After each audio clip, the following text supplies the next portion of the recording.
Diana Upton-Hill. And I'm Erica Good. Welcome to Dutch Country Kitchen. And welcome to my kitchen. Thank you.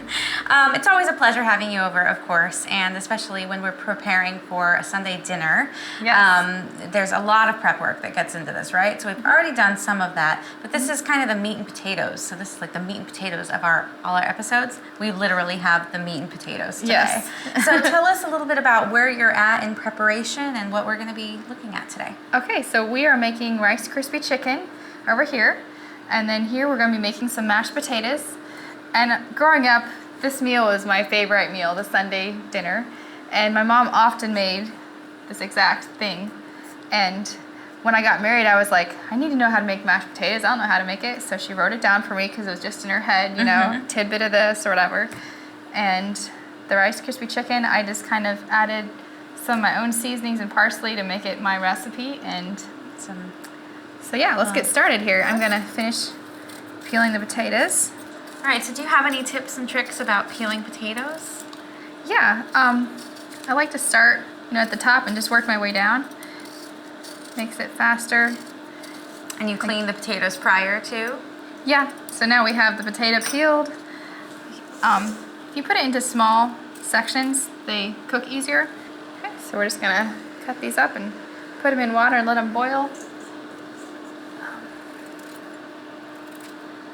They're so good, mashed and eaten with brown butter. Oh, brown butter, that's something, are we making that today? Yes. Oh, yeah. that would be something interesting. I've never had that. Yeah. So do you use a particular kind of potato? I like the Yukon Golds are my absolute favorite because they taste buttery, but you can use a white potato. You can use red potatoes if you want. Some of those, it might look a little pinkish more, your mashed potatoes, but Sure. It has a good flavor. Yep. Then when you're done, you want the water to be covering your potatoes so they're not dried out. This looks like we have about the perfect amount of water here. Great. And we'll just let that boil. If you wait till the water's boiling and leave a lid on it, it'll froth and spill all over your countertop, so just leave it without the lid. Good tip. Good tip. All right, let's get started on the chicken. Perfect. So this chicken, you need to we'll dip it in the butter and then in this flour mixture. So let's go ahead and mix that together. Just flour. And these Rice Krispies sounds ridiculous, but it makes it really crunchy. And this is garlic powder, salt, pepper, chili powder, Sounds poultry like a really seasoning. Good mix. Yeah. Everybody puts that on their crisp rice cereal in the morning, right? Just gonna mix it together. Using that whisk.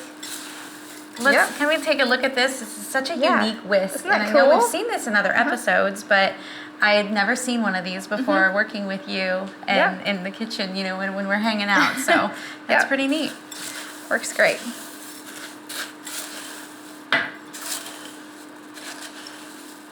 It's already smelling good, and we don't even have the stuff in the oven yet, so. Yeah. Okay, so now we're just gonna get the chicken here. And these are boneless, skinless chicken thighs. It works great. If they're bone-in, it's fine, but it's harder to eat and clean up. Dip it in the butter. And the butter helps these Rice Krispies to stick on. Oh, very good. It does look like it'll make it really nice and crispy. Yeah. And I already sprayed the pan. Otherwise, your chicken will stick on. Perfect.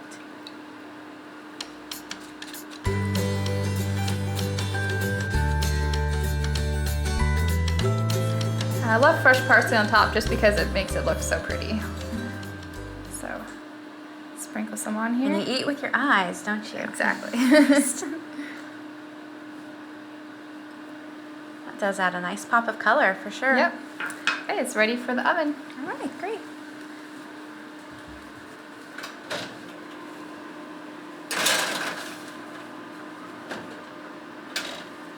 Yeah, that just needs an hour or so and we'll check it. Perfect, great. Okay, I think the chicken's about done. Let's check on it. Great. It smells wonderful. Yes. Ooh. Oh, Wow. I really see how the Rice Krispies are crisping up. Yes. The butter kind of made it crispy. So it should be at least 170 degrees to be done, so we'll check it here. Is that a special meat thermometer specifically, or? Yeah. Perfect. Great, Okay. great. So I already got the butter started melting for the brown butter we're doing for the potatoes. And do you use like a particular kind of butter, or? Yeah, this is the margarine? Amish roll butter. Okay. Yes, it's delicious. That is my favorite. Yeah. Okay, let's drain the mashed potatoes. Okay. So we can mash them.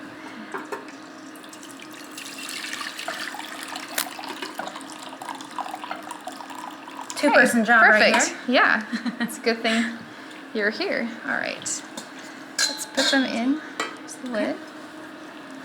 Dump them in here.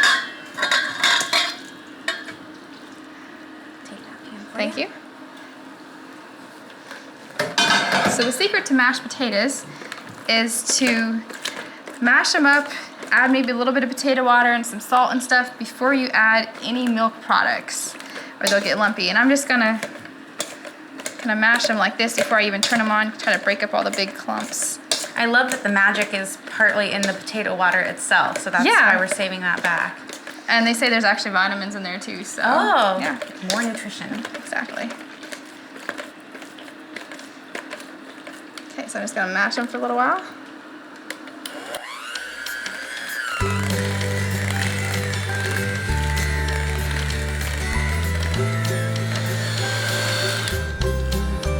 These are looking really good already. Yep, so add a little bit of potato water, not near as much as all of it. Okay, add in our salt. And this is an interesting salt.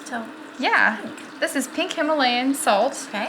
And it's supposed to have less sodium content, but and also, I think it just has more flavor, Oh, really. And it's Yeah. pretty. Yep, and I like to put ground white pepper in this, so the mashed potatoes have a peppery flavor, but you can't see the black specks or whatever. Interesting. So, Neat. yeah. Okay, so we'll mash this some more, and then we'll add some butter and milk and the milk products. And I'd like to just comment on your mixer technique, because I know a lot of people watching, maybe this is the first time that they're trying mashed potatoes or mixing anything in a bowl. But so I noticed that you're turning the bowl as you go along. Yeah. And then you start on kind of a low setting and work your way up higher. That's right. And is this more Amish roll butter? Yep, more butter. Awesome. Can't go More butter wrong. the better. And then I warm this milk up so it doesn't cool off the mashed potatoes as much. And do you recommend a little bit in. particular type of milk as far as percentage, 2% or full milk? Or? I usually do whole just because I have that on hand, but it's good to, you could do cream, you could do half and half, you could do whatever. Okay, this is almost done.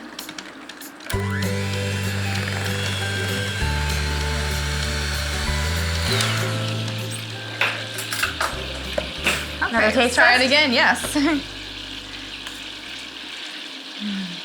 It's really Ready? good, yep. And it's smooth and creamy. It's really good. Just do the way your mom said to do it, right? And it always works out. Okay, looks like our butter is about ready. For our brown butter, you just have to let it kind of bubble, rise, just kind of leave it alone, and then when it gets brown, then you stir it. So that's why it's called brown butter, Yep. because it gets brown. And so what's the flavor like compared to, say, if you just melted butter and drizzled it on? Yeah, it just has a distinct flavor of, I don't know, butterier, saltier, just really good. It's like, it just enhances it? Yeah, Awesome. enhances the butter flavor. Well, I can't wait to try it. Yeah, you can see it's starting to get brown there. I do see It's almost ready. Stir. Yeah, my husband would have this on everything. I mean, it's really good if you cook noodles and then just pour it over the noodles once they're drained. Okay. With some salt or parsley. It's really good on green beans. I'll have to try it. Basically anything. Stir it here a little bit. Oh, wow. And this is just butter. There's nothing else in there. Yeah, just butter. And you can let it get as brown as you like. Different people have different preferences. See, I have my cool whisk again. Your cool whisk? Yeah, look at that. Can't go without so it. Interesting. All right. See, it's brown here. Okay, it's done. Great. Yummy. All right, let's put it all together. Awesome, so we've got our chicken, we've got our mashed potatoes, and brown butter. Yes. Perfect. Shall I go ahead with the chicken? Yeah, that'd be great. Get the mashed potatoes here. Okay. Then when you go to serve it, you just drizzle your butter on top. Here it is, my mom's favorite Sunday dinner. Oh, I love it. It looks so good. I can't wait to taste it. Yes. Well, thank you so much for joining us today in our episode, and thank you for hanging out with me in the kitchen today. If you have any questions or want to check out more about this recipe or other recipes and the products that we use, go to DutchCountryKitchen.com. So until next time, see you later. See ya.